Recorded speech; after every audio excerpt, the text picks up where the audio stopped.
اور پھر انہیں اپنی زندگی کا فیصلہ کرنا تھا۔ دونوں نے ایک دوسرے کو چن لیا۔ ندا جہانگیر زلطان جہانگیر یعنی ندا کے بھائی ان کے لیے راضی تھے، لیکن کامران لودھی وہ اس رشتے پر کسی صورت راضی نہیں ہو رہے تھے، کیونکہ سمیر کامران کی منگنی بچپن سے طے تھی۔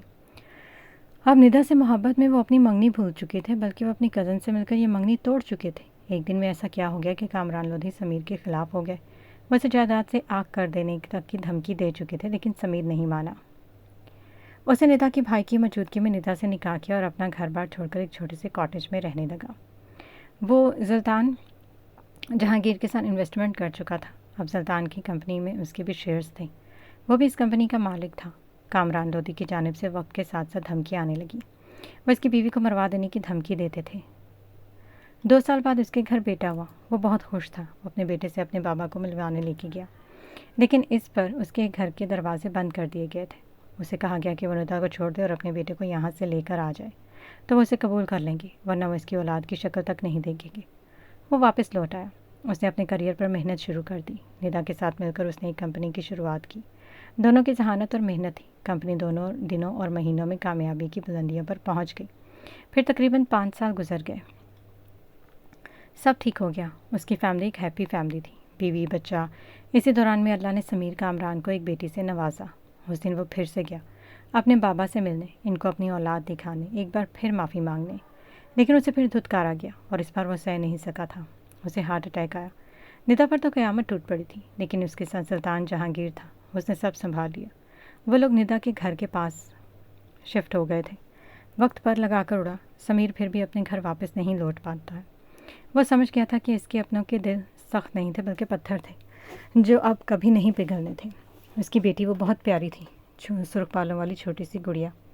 وہ کسی چیز سے نہیں ڈرتا تھا، لیکن وہ اپنی بیٹی کے برے نصیب سے ڈرتا تھا۔ اسے اپنی بیٹی کے لیے ہمیشہ ہر چیز کو پیچھے چھوڑ دیا۔ وہ اپنے ننھے ننھے ہاتھوں سے اس کا سر دباتی تھی تو سمیر کامران کو دنیا جنت محسوس ہوتی۔ اسے شمروز سے بھی بہت پیار تھا، لیکن گل لالا خاص تھی، چھوٹی سی لاڈلی سی گڑیا۔ اور پھر اس دن بھی وہ گل لالا کے لیے اس کی فرمائش پر کیٹ لینے گئے تھے، لیکن واپسی میں اس کی کار کا ایکسیڈنٹ ہو گیا۔ نہ گل لالا کی کیٹ آئی اور نہ ہی اس کے پرنس بابا۔ وہ 6 سال کی تھی اور شمروز 12 سال کا۔